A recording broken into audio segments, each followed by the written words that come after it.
స్తోత్రమెస్సయ్యా ప్రియమైన దేవుని బిడ్డలారా, క్రీస్తు నామములో మీ అందరికీ సమాధానం కలుగును గాక. ఆమేన్.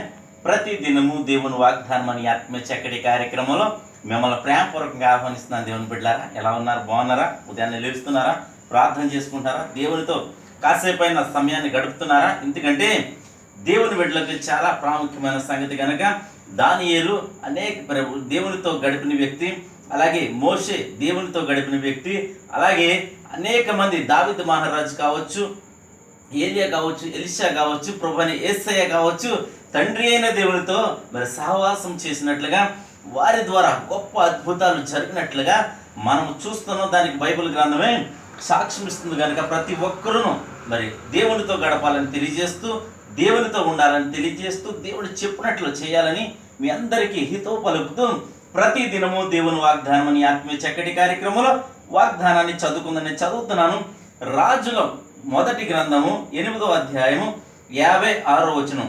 ఎట్లనగా తాను చేసిన వాగ్దానం అంతటిని బట్టి ఇశ్రాయేలీయులకు తన జనులకు నెమ్మది దయచేసిన యెహోవాకు స్తోత్రం కలిగి ఉండును గాక.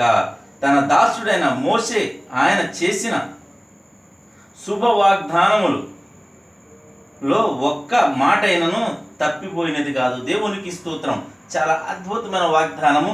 దేవుడి దినము నిన్ను ఎంతగానో ప్రేమించి నిన్ను బలపరచాలని, నిన్ను విశ్వాసంలో ముందుకు నడిపించాలని, విశ్వాస జీవితాన్ని ముందుకు కొనసాగించాలని దేవుడు ఎంతగానో ప్రేమించి నీకు ఇస్తున్న వాగ్దానం ఏంటంటే ఆయన ఏమంటాడంటే ఆయన చేసిన శుభ వాగ్దానములలో ఒక్క మాట అయినను తప్పిపోయినది కాదు అని దేవుని వాగ్దానం సెలవిస్తుంది కనుక ఈ దినము ఒకవేళ నీ పరిస్థితి అగమ్య గోచరంగా ఉండవచ్చు.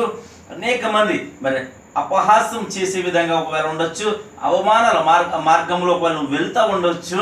అయితే దేవుడు నీకు అనేక మార్లు వాగ్దానం చేశాడు. ఏమనంటే నిన్ను దీవిస్తానని, నిన్ను ఆశీర్వదిస్తానని, నిన్ను హెచ్చిస్తానని, నిన్ను స్వస్థపరుస్తానని, నిన్ను బలపరుస్తానని, నిన్ను తలగా ఉంచుతానని, కానీ తోగ్గా ఉంచుతానని అనేకమైన వాగ్దానాలు దేవుడు నీకు చేసి ఉన్నాడు కనుక ప్రియమైన దేవుని బిడ్డలారా, ఆ వాగ్దానాలు ఒక్కటి కూడా తప్పిపోయేది కాదు అని సందర్భంగా నీకు తెలియజేస్తున్నాను కనుక ప్రియమైన దేవుని బిడ్డలారా, ప్రతి ఒక్కరూ మీరు కలిగిన వాగ్దానాన్ని బట్టి ధైర్యం తెచ్చుకోండి. మరలా దేవుడు నిన్ను వాగ్దానం చేస్తూ ఏమంటాడంటే వాగ్దానం నీకు చేయబడిన వాగ్దానంలో ఒక్కటి కూడా తప్పిపోయేది కాదు కనుక ఈ ఉదయాన్నే మీరు ఉన్న పాటున ఎక్కడున్నా సరే ప్రార్థనలో ఎక్కువించండి. అలాగే ఈ వాగ్దానాన్ని పట్టుకోండి, నమ్మండి. వాగ్దానం నా కోసమే అని, తద్వారా మీరు అద్భుతాలు చూస్తారని మీకు ఈ సందర్భంగా తెలియచేస్తూ దేవుడి మాటలు దీవించునుగాక. ప్రార్థన చేసుకుందాం. ఆమేన్. స్తోత్రము తండ్రి, వందనాలు యేసయ్యా. ప్రతి దినము దేవుని వాగ్దానం అని ఆత్మీయ చక్కటి కార్యక్రమంలో తండ్రి మెరుస్తున్న వాగ్దానం, ఆయన చేసిన శుభ వాగ్దానంలో ఒక్క మాట అయినను తప్పిపోయినది కాదని వాగ్దానం చేస్తున్నావు తండ్రి. ఎంతమంది ప్రజలు ఈ ప్రార్థనలో ఎక్కువిస్తున్నారో తండ్రి, వారి అందరి జీవితాల్లో నేను ఉదయాన్నే ఈ వాగ్దానం మీరు స్థిరపరచండి, నెరవేర్చమని ప్రార్థిస్తున్నాను తండ్రి. నీకు స్తోత్రాలు. ఆయా ఎంతమంది రోగులు ఉంటే వారిని స్వస్థపరచండి.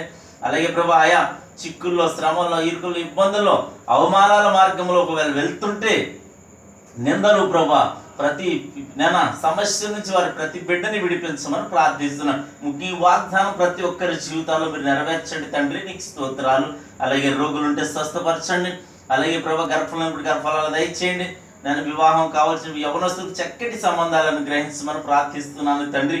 అలాగే గ్రామాన్ని, రాష్ట్రాన్ని, దేశాన్ని కాచి కాపాడమని, సరిహద్దుల్లో నెమ్మదిని దయచేయమని. అలాగే ప్రభా నాయన సేవకులను బట్టి నీకు వందనాలు తండ్రి. నాయన సేవకులను జ్ఞాపకం చేసుకోండి, సంఘాలను జ్ఞాపకం చేసుకోండి. అలాగే తండ్రి ప్రతి చోట నీ కార్యాలు జరిగించమని ప్రార్థిస్తున్నాం. ప్రతి ఒక్కరిలో నాయన ఆత్మీయతలో నాయన విశ్వాసంలో ముందుకు కొనసాగే బిడ్డలుగా ప్రతి ఒక్కరిని తీర్చిదిద్దామని ప్రార్థిస్తున్నాను.